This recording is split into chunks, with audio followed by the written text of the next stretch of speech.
Concept of work and heat. जो आपने work और हीट के बारे में एक टॉपिक है उसको हमें समझना है।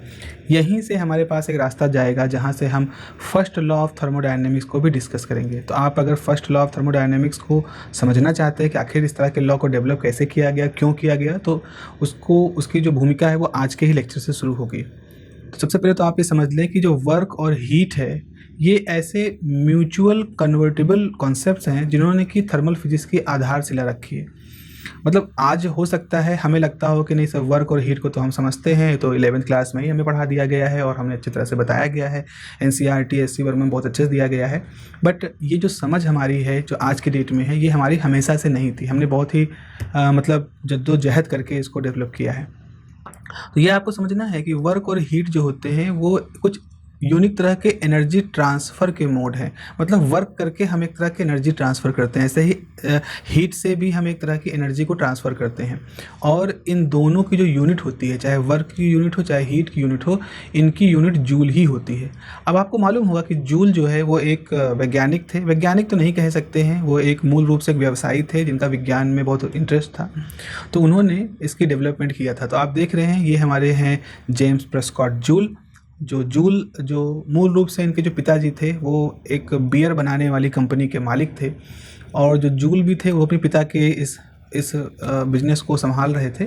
और उनके मन में इंटरेस्ट था कि आखिर क्या किया जाए, कैसे हम और अच्छे तरीके से अपनी जूल अपनी जो प्रोडक्शन है इसको बढ़ा सकते हैं।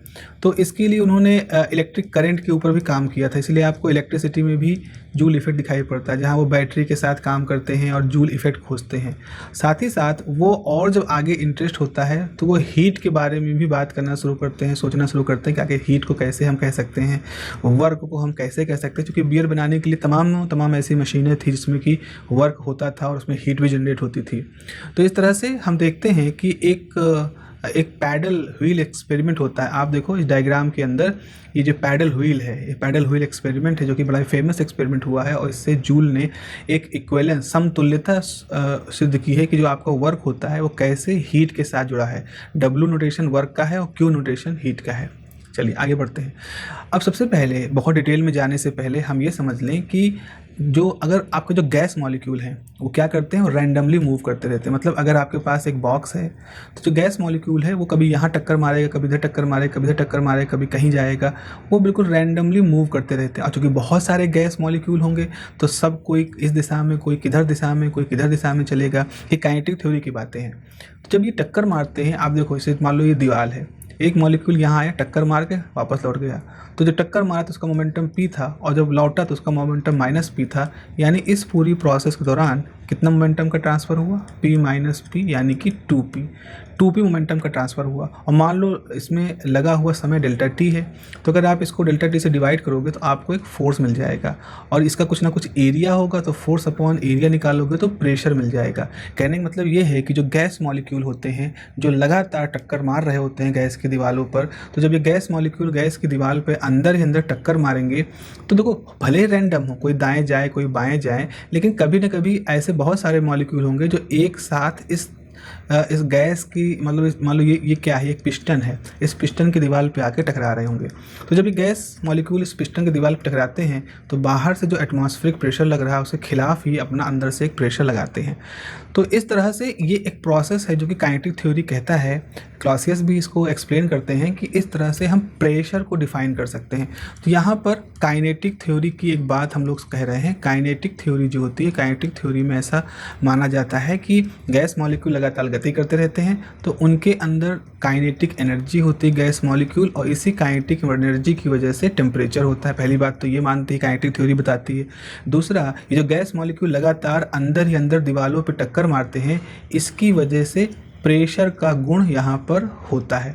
तो प्रेशर कैसे होता है, किसी दीवार पर लगता है टक्करों की वजह से, फोर्स के ट्रांसफ़र की वजह से। और टेम्परेचर कहाँ से होता है, गैस मॉलिक्यूल की काइनेटिक एनर्जी की वजह से। ये दो चीज़ें हैं, ये दो ज़रूरी चीज़ें हैं जिसको कि हम समझ लें तभी हम आगे बढ़ेंगे। तो अब ज़रा समझें आप इस बात को।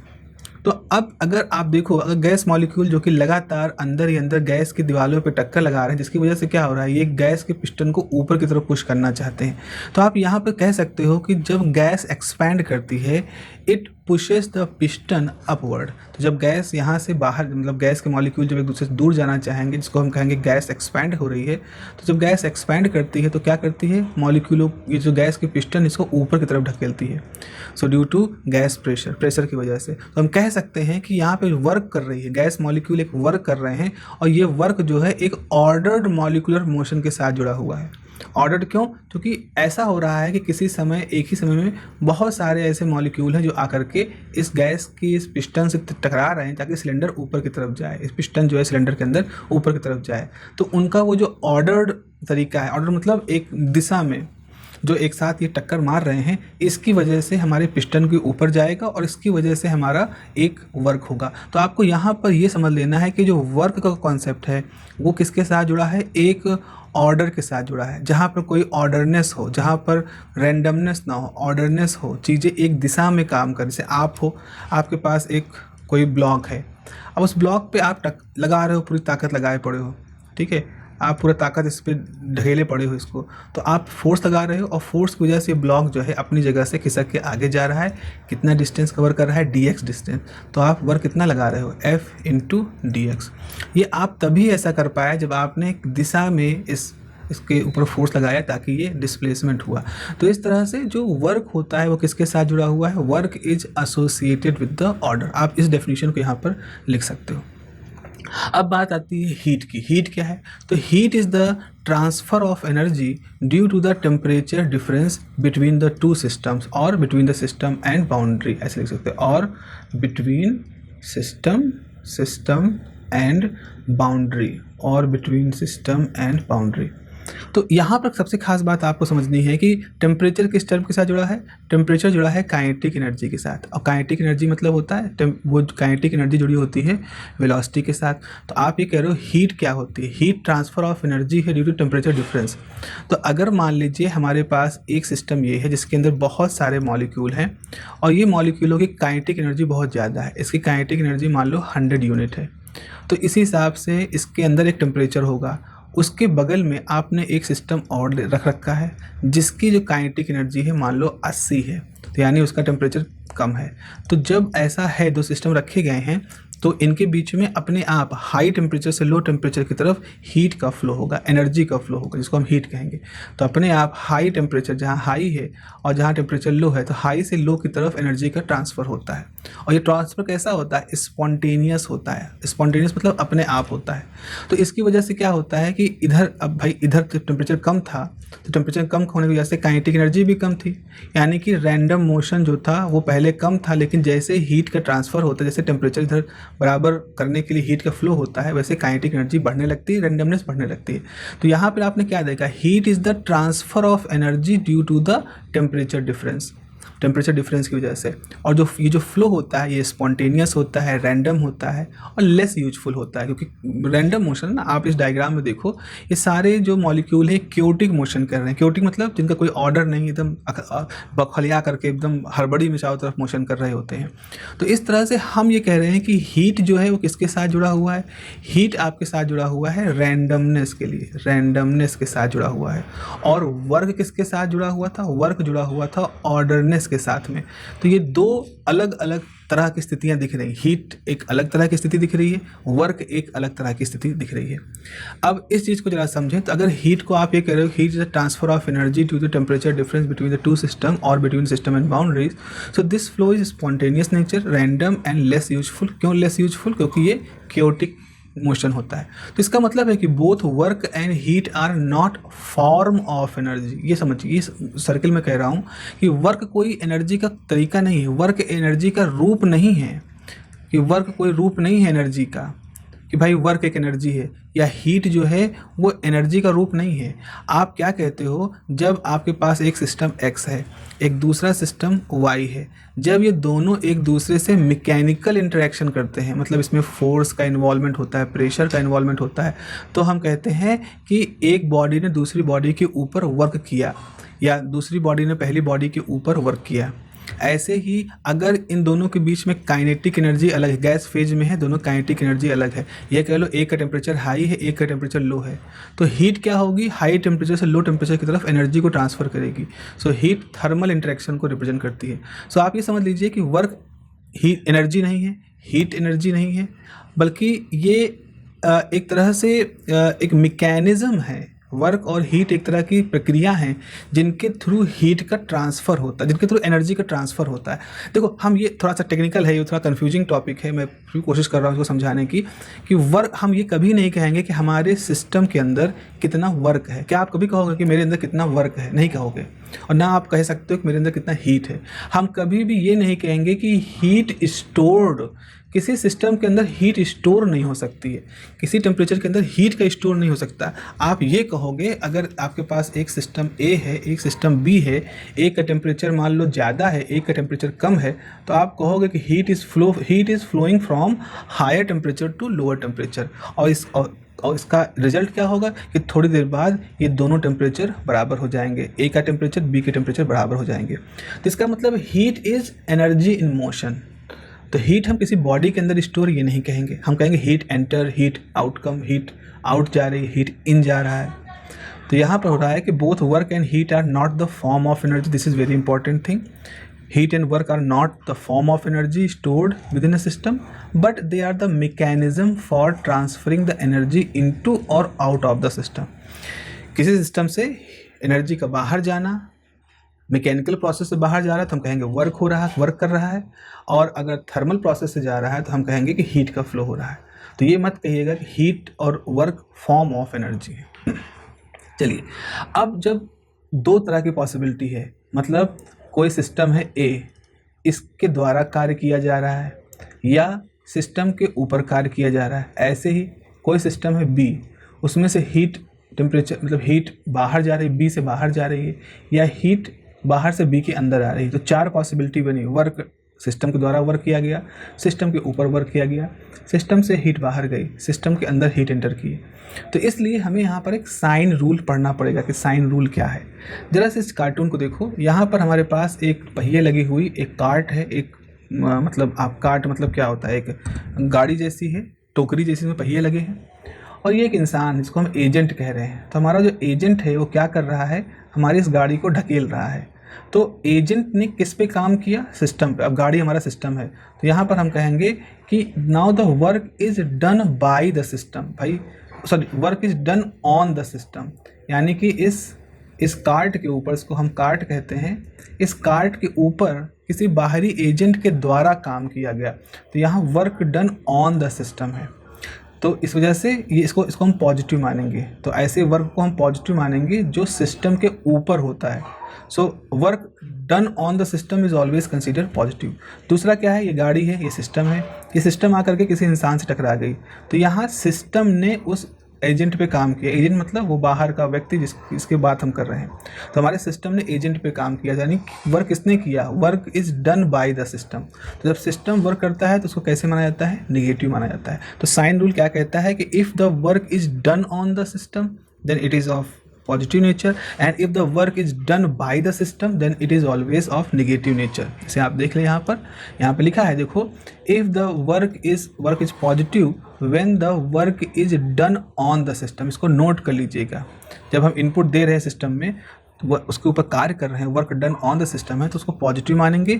और work is negative when the work is done by the system. अगर सिस्टम के द्वारा कार्य किया जा रहा है तो इसको निगेटिव मानेंगे। ये बिल्कुल वैसा समझो, जैसे मतलब आप सिस्टम हो और आप आलसी हो, तो आप कोई काम करोगे तो आपके लिए मतलब बहुत ख़राब चीज़ है, आप उसको निगेटिव मानोगे। तो अगर सिस्टम डन कर रहा है वर्क, सिस्टम वर्क कर रहा है, इट इज़ निगेटिव। लेकिन अगर आप आलसी हो, आपके ऊपर कार्य किया जा रहा है, आपको आपकी मालिश की जा रही है, आपको खाना आपके बिस्तर पे दिया जा रहा है, सो आपके ऊपर कार्य हो रहा है, यू आर वेरी हैप्पी, सो उसको हम पॉजिटिव मानेंगे। ऐसे ही लॉजिक हम हीट के साथ भी कर सकते हैं। जैसे मान लो हमारा सिस्टम है, तो सिस्टम के अंदर हीट जो है वो सिस्टम के अंदर एनर्जी को फ्लो कर रही है, यानी कि बाहर टेम्परेचर हाई है और सिस्टम का टेम्परेचर लो है, तो बाहर से हीट एनर्जी जो है वो सिस्टम के अंदर एनर्जी लेकर आ रही है, ट्रांसफ़र कर रही है ना। This is good thing. ये वैसा ना, तो बैंक है हमारा, तो बाहर पैसा है और हमारे बैंक के अंदर पैसा कम है, तो बाहर से पैसा हमारे बैंक में आ रहा है, I am happy. So heat is positive जब it is added to the system. अगर सिस्टम के अंदर कोई प्रोसेस से हीट ऐड हो रही है तो हम कहेंगे दिस इज द पॉजिटिव, यानी कि इनपुट एनर्जी यहाँ हो रही है तो इसको पॉजिटिव कहेंगे। वहीं हीट तब नेगेटिव माना जाएगा जब heat is remove from the system. अगर आपके सिस्टम का टेम्परेचर ज़्यादा है और बाहर का टेम्परेचर लो है तो आपके सिस्टम से हीट के द्वारा एनर्जी का फ्लो होगा, ऑब्वियस सी बात है, तो इसको हम नेगेटिव कहेंगे। ओके, अब हम पढ़ते हैं कि जो हीट का कॉन्सेप्ट आज हम इतने कॉन्फिडेंस से कह रहे हैं, क्या ये हमको शुरू से मालूम था? तो एक बहुत ही जल्दी से इसका छोटा सा रिकैप कर लेते, छोटा सा एक डिटेल देख लेते हैं इसके हिस्टोरिकल। देखो, कंबस्टन के बारे में तो बहुत पहले से बात शुरू हो गई थी। एक केमिस्ट थे लेवोसायर का शायद नाम है, उन्होंने ऑक्सीजन वगैरह खोज की थी केमिकल प्रोसेस के थ्रू। तो उन्होंने क्या किया था, 1700 बहुत पहले की बात है, उन्होंने कैलोरिक थ्योरी दी थी। उन्होंने हीट को समझाने के लिए, कंबस्टन को समझाने के लिए कि लकड़ी जलती क्यों है, इन सबको समझाने के लिए उन्होंने कैलोरिक हीट सब्सटेंस की एक बात कही। तो उन्होंने कहा था कोई सब्सटेंस होता है जिसको कैलोरिक सब्सटेंस कहते हैं, और उन्होंने लेवोसायर ने इस बात की जिम्मेदारी दी थी कि यह लेवोसायर जिन्होंने कहा था कि यही कैलोरिक सब्सटेंस है जिसकी वजह से जलता है, कोई सब्सटेंस जल रहा होता है, जब मोमबत्ती जल रही होती है तो इसी कैलोरिक हीट का है, या आग लगी है कहीं पर तो इसी कैलोरिक हीट सब्सटेंस का ही रोल होता है। और जब उन्होंने ये बात बताई तो उन्होंने एक कंजर्वेशन लॉ दिया। उन्होंने कहा कि इस दुनिया में जो कैलोरिक फ्लूइड है, जो कि जिम्मेदार है जलने के लिए, धमाके के लिए, इन सब के लिए एक कैलोरिक फ्लूइड जिम्मेदार है और वो कंजर्व होता है, वो उसकी मात्रा फिक्स है, उसको ना हम क्रिएट कर सकते हैं, डिस्ट्रॉय कर सकते हैं, वो फिक्स है। ये लेवोसायर का सिद्धांत है, काफ़ी समय तक सिद्धांत बना रहा। उसके बाद 1780 में एक फौजी होते हैं रमफोर्ड, वो क्या करते हैं, तोप की नाल बनाते हैं। जैसे आपने देखा होगा ना, तोप ऐसे होती हैं और इनमें बड़ा सा पहिया लगा होता है, इसमें गोले बाहर फेंके जाते थे। तो वो क्या करते थे, लोहे की जो तोप की नालें होती थी इनको बनाते थे, इसके बीच में बोरिंग करते थे। मतलब एक ठोस लोहे का बेलन लिया और फिर उसके बीच में वो छेद करके इसके अंदर से लोहा निकालते थे ताकि इसके अंदर एक पूरी कैनल बन जाए, एक पूरा सिलेंडर बन जाए हॉलो। तो जब वो ऐसा कर रहे थे तो बहुत ध्यान से जब वो प्रोसेस को देख रहे थे, उन्होंने देखा कि पानी के अंदर भी इसको रगड़ने से, इसमें छेद करने से हीट प्रोड्यूस होती है, इससे पानी उबलने लगता है। तो यहाँ से वो सिद्धांत देते हैं कि जो लेवोसायर ने कहा है कि भाई कैलोरिक फ्लूइड कंजर्व होता है, ऐसा नहीं है। कैलोरिक फ्लूइड कंजर्व नहीं होता, क्योंकि हमने देखा है कि जब हम तोप की नाल को बना रहे होते हैं तो वहाँ बहुत सारी हीट जनरेट होती है। अब उसके बाद करीब 50 साल तक चीज़ें पड़ी रही, कोई बहुत ज़्यादा इसमें डेवलपमेंट नहीं हुआ। फिर बात आती है 1830 का समय शुरू होता है। दो वैज्ञानिकों का नाम यहाँ पर होगा, एक रुडोल्फ क्लॉसियस थे और एक थे जूल। तो क्लॉसियस को और गहराई से देखते हैं, इस पूरी बात को, कैलोरिक थ्योरी को समझते हैं, रमफोर्ड, लेवोसायर सबके काम को जानते हैं, और वो कहते हैं कि असल में कैलोरिक फ्लूइड कंजर्व नहीं होता बल्कि कंजर्व होती है एनर्जी। तो वो पहली बार ये दुनिया में था जब कंजर्वेशन ऑफ कैलोरिक की बजाय कंजर्वेशन ऑफ एनर्जी का सिद्धांत आता है, और ये सिद्धांत आज भी हम लोग यूज करते हैं कि एनर्जी कंजर्व होती है। तो ये थे हमारे रमफोर्ड जिन्होंने ये बात की थी, और उसके बाद ये हमारे वो क्लॉसियस हैं जिन्होंने इस बात को बताया था कि भाई एनर्जी कंजर्व होती है। फिर हमारे पास अगेन हम बात कर सकते हैं जूल की। तो जूल जब होते हैं वो कहते हैं, वो पहली बार मॉलिक्यूलर मोशन की बात करते हैं कि हम गैस सिस्टम को एक मॉलिक्यूलर मोशन से समझ सकते हैं कि बहुत छोटे छोटे मॉलिक्यूल हैं जो कि मोशन कर रहे हैं। और यहाँ से जो जूल होते हैं वो हीट और वर्क के बीच में एक संबंध बताते हैं कि भाई ये दोनों बिल्कुल दुश्मन नहीं हैं, ये दोनों आपस में संबंधी हैं। इसे कहते हैं हीट वर्क का इक्विवेलेंस सिद्धांत। तो जूल साहब का काम अब हम लोग पढ़ते हैं। जूल साहब क्या कहते हैं कि द अमाउंट ऑफ हीट यानी thermal energy is always proportional to the amount of the work done. यानी वो ये कहते हैं कि जितना आप वर्क करोगे उतना ही हीट प्रोड्यूस होगा। तो ये क्यों कह रहे होते, क्योंकि ये वो जो पीछे हमने पढ़ा था ना, रमफोर्ड जब वो तोप बनाने के लिए ठोस लोहे के बेलन लेते हैं और उसके बीच में वो छेद कर रहे होते हैं तो उनको बहुत सारी हीट यहाँ निकलती। लोहे के अंदर छेद करना, एक बड़ा सा बोर बनाना, एक बड़ा सा छेद बनाना बड़ा मुश्किल होता था। वो जिन औजारों का इस्तेमाल करते थे वो पिघलने लगते थे। तो रमफोर्ड ने क्या किया, पानी के अंदर डुबो दिया और कहा कि पानी के अंदर डुबो करके छेद करो। जब पानी के अंदर डुबो के छेद करते तो गर्मी जो होती है वो पानी को भाप में बनाना शुरू कर देती। ये सारी चीज़ें जूल भी देख रहे थे, क्योंकि उन्होंने एक सिद्धांत दिया कि जितना हम वर्क करेंगे, देखो ये लिखा ना, the amount of work done, उसी हिसाब से हीट जो है वो प्रोड्यूस होती है। तो amount of heat is always proportional to the amount of work done. तो इस तरह से जूल सजेस्ट कहते हैं कि हीट भी एक तरह की एनर्जी का फॉर्म है, जो कि तभी हम लोग बात करते हैं जब वो एक सिस्टम से हो करके दूसरे सिस्टम में जा रही होती है। तभी हम कहते हैं हीट ट्रांसफ़र कर रही है एनर्जी का। तो हीट एनर्जी का ट्रांसफ़र कर रही है, वो भी एक तरह की एनर्जी है, लेकिन वो एनर्जी की सिस्टम के अंदर स्टोर नहीं होती है, वो हमेशा सिस्टम से आते जाते ही उसको हम डिफाइन करते हैं। तो जूल यहाँ पर एक फॉर्म ऑफ एनर्जी सजेस्ट करते हैं और वो कहते हैं कि वर्क जो होता है वो प्रोपोर्शनल होता है हीट के। प्रोपोर्शनलिटी का साइन हटाते हैं तो एक जे यूज करते हैं और जे को कहा जाता है मैकेनिकल इक्विवेलेंस ऑफ हीट। इसको मैकेनिकल इक्विवेलेंस ऑफ हीट कहते हैं और वो कहते हैं कि जो जे की वैल्यू है 4.186 जूल कैलोरी है। अगर हम इसमें 1000 से गुणा 1000 से भाग कर दें तो आप जे बराबर लिख सकते हो 4186 जूल किलो कैलोरी। चूँकि आपने 1000 से गुणा किया तो दशमलव तो हट गए यहाँ पर, लेकिन 1000 से गुणा किया तो कैलोरी जो है वो किलो कैलोरी बन गई। तो यहाँ से हम एक परिभाषा दे देते हैं कि 4186 जूल ऑफ मैकेनिकल वर्क अगर ट्रांसफर्ड होता है हीट के अंदर, यानी कि अगर आप 4186 जूल कार्य करते हो तो उस कार्य जब हीट में कन्वर्ट होगा तो उसकी वजह से प्रभाव क्या होगा, उसकी वजह से जो टेम्परेचर होगा 1 किलोग्राम पानी का वो 14.5 डिग्री से 15.5 डिग्री तक बढ़ जाएगा, यानी 1 डिग्री सेंटीग्रेड में बढ़ोतरी हो जाएगी। तो जो पानी और ये सारी चीज़ें जूल कह रहे थे, इसमें कहीं ना कहीं रमफोल्ड का वो जो तोप के बोर बनाने के लिए जो प्रयोग में ऑब्जर्वेशन देखे थे उनका भी योगदान है। तो एक तरह से जूल ये कहते हैं कि अगर आप 4186 जूल मैकेनिकल वर्क करोगे तो उसकी वजह से 1 किलोग्राम पानी का तापमान अगर 14.5 डिग्री सेंटीग्रेड है तो वहाँ से बढ़ के 15.5 डिग्री सेंटीग्रेड हो जाएगा। ये एक परिभाषा दी जाती है। अब वर्क के बारे में बात करें तो वर्क तो आप समझ ही रहे हो, जरा इस डायग्राम को देखो। इस डायग्राम में आप एक चीज़ देखेंगे, इस डायग्राम में हमने एक पिस्टन बनाया है, ठीक है। यहाँ पर आप देखें, यहाँ पर एक पिस्टन बना हुआ है। इस पिस्टन के अंदर क्या है, इधर ये पिस्टन है हमारा, ये हमारा पिस्टन है और इधर बाहर से हम इस पर फोर्स लगा रहे हैं। फोर्स लगा करके हम क्या कर रहे हो,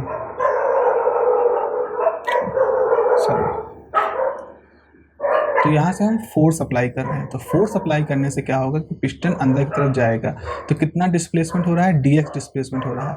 और इस dx डिस्प्लेसमेंट की वजह से क्या होगा, इसके अंदर की जो गैस होगी वो क्या हो जाएगी, कंप्रेस हो जाएगी, दब जाएगी गैस। और फिर गैस के मॉलिक्यूल ज़्यादा इस पर टक्कर मारेंगे तो उतना ही प्रेशर यहाँ लगाएंगे जितना बाहर से फोर्स लगा रहे हो, उसी हिसाब से यहाँ भी per unit area force develop होगा जिसको आप प्रेशर कहोगे। तो आप देखोगे कि यहाँ पर लिखा है एक्सप्रेशन निकालने के लिए कि जब एक्सटर्नल मैकेनिकल वर्क जो होता है परफॉर्म करते हैं और वे एक स्मॉल वॉल्यूम में चेंज अगर प्रोड्यूस हो रहा है जो कि रिवर्सिबल नेचर का है, मतलब बहुत छोटा सा है, तो हम चेंज इन वॉल्यूम कैसे लिख सकते हैं, चेंज इन वॉल्यूम बराबर होता है एरिया इंटू लेंथ। आपको वॉल्यूम का क्या मतलब मालूम है, आपके लिए वॉल्यूम का मतलब है लेंथ गुणे विड्थ गुणे हाइट। अब मान लो लेंथ इंटू विड्थ क्या है, एरिया है, तो एरिया इंटू हाइट ये आपका फार्मूला हो गया। तो चेंज इन वॉल्यूम बराबर हो गया एरिया, एरिया किसका, जो पिस्टन का एरिया, मतलब ये जो पिस्टन है इसका जो एरिया है इसको आप एरिया कह रहे हो। जैसे आपका पिस्टन ऐसे होगा ना, इस तरह का पिस्टन होगा, यहाँ पे पिस्टन है, इधर से आप ढकेल रहे हो, इधर मूव कर रहा है, तो ये जो एरिया है इसकी हम बात कर रहे हैं, इसकी वैल्यू ए के बराबर है, तो आपने ए कह दिया। अब देखो एक्सटर्नल वर्क क्या कर रहा है, एक्सटर्नल वर्क जो है वो प्रेशर के साथ रिलेटेड है और हमको मालूम है कि प्रेशर बराबर क्या होता है, फोर्स अपॉन एरिया होता है, ये मालूम है आपको। तो यानी कि फोर्स करना है तो प्रेशर इंटू एरिया लेना होगा, प्रेशर इंटू एरिया।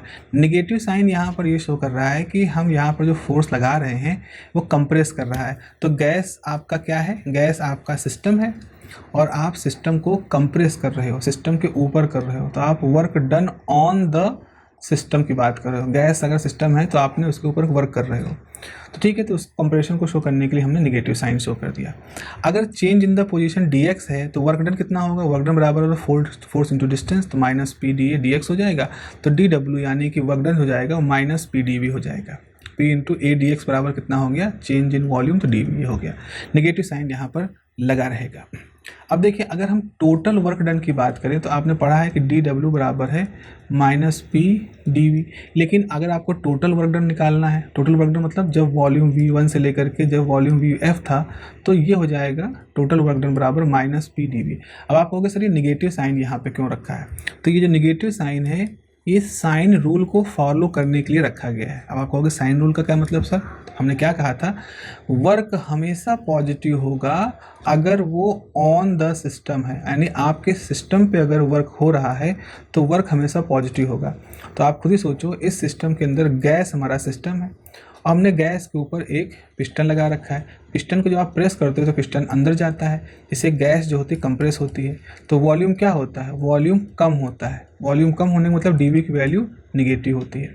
तो यानी कि अगर आपको W जो है वो पॉजिटिव रखना है जबकि dV जो है वो निगेटिव हो रहा है, तो ऐसी स्थिति में आपको एक माइनस साइन लगाना पड़ेगा। तो इससे क्या होगा, कंप्रेशन वाला dV निगेटिव और ये माइनस साइन, ये दोनों मिल करके वर्क को पॉजिटिव कर देंगे। तो आप यहाँ पर यही कह रहे हो कि जो फॉर्मूला लिख रहे हो कि चेंज इन वर्क डन जो है माइनस PdV है फ्रॉम इनिशियल टू फाइनल, यहाँ पर ये निगेटिव साइन हमारे साइन रूल जो हमने बनाया है उसको फॉलो करने के लिए रख रही है। तो यहाँ पे देखो कि अगर गैस सिस्टम है तो ड्यूरिंग कंप्रेशन क्या होता है, work done on the system is always positive. So work positive है, इसका मतलब dV निगेटिव है, इसीलिए मतलब वही चीज़ है कि आप में थोड़ा सा गड़बड़ होगा लिखने में। तो वर्क कंप्रेशन की वजह से क्या हो रहा है, सिस्टम के ऊपर कार्य हो रहा है। अब चूंकि सिस्टम के ऊपर कार्य हो रहा है तो वर्क हमेशा पॉजिटिव होना चाहिए। तो ऐसे हालात में चूंकि dV निगेटिव है इसलिए हम एक निगेटिव साइन यहाँ पर रख रहे हैं। तो ये निगेटिव साइन रख करके हमने केवल साइन कन्वेंशन जो साइन रूल है उसको ही केवल जस्टिफाई किया है। सो इस तरह से हम PdV की बात कर लेते हैं। अगर हम बात करें इंडिकेटर डायग्राम में, तो इंडिकेटर डायग्राम में अगर आपके पास ये P है और आपके पास X एक्सिस जो है वो वॉल्यूम का है, तो आप एक कर्व बनाओगे और उस कर्व के नीचे जो पूरा एरिया घेरा गया है वो वर्क डन होगा। तो अगर आपको पूरा एरिया निकालना है तो आप इस फार्मूले का यूज करके निकाल सकते हैं। तो इस तरह से अब हम लोग आगे करेंगे, तो इसको जब सॉल्व करेंगे इस तरह की कुछ प्रॉब्लम अगर करनी होगी तो करेंगे, तब हम बताएंगे आपको। लेकिन फिलहाल आपको ये कंफ्यूज नहीं होना कि नेगेटिव साइन क्यों है, ताकि साइन कन्वेंशन फॉलो होता रहे। सो यहाँ पर हम लोग रुकते हैं और अब मैं एक ऐसी स्थिति में आ गया हूँ जहाँ मैंने वर्क को भी डिफाइन किया है, जहाँ मैंने हीट को भी डिफाइन किया है। अब इन दोनों का ही क्या है, ये दोनों सिस्टम के अंदर नहीं रहते। वर्क भी सिस्टम के ऊपर जब होता है, सिस्टम के द्वारा जब होता है काम, तब डिफाइन होता है। हीट भी या तो सिस्टम का टेम्परेचर बढ़ रहा है, बाहर से हीट, बाहर मतलब आपके पास सिस्टम है और बाहर सराउंडिंग है, तो सराउंडिंग से अगर सराउंडिंग से टेम्परेचर ज़्यादा है तो आप कहोगे हीट अंदर आ रही है सिस्टम के। हीट के टेम्परेचर सराउंडिंग ज़्यादा है तो आप कहोगे हीट बाहर जा रही है, यानी ये भी मोशन के लिए है। तो सवाल होता है कि सिस्टम के अंदर कौन सी एनर्जी होती है, तो सिस्टम के अंदर जो एनर्जी होती है उसी को जूल ने नाम दिया इंटरनल एनर्जी। क्लाउसियस ने उसमें सहायता की और उन्होंने कहा कि इंटरनल एनर्जी है। तो यानी कि आप कहोगे यू क्या है, you is the internal energy जो सिस्टम के अंदर स्टोर होती है।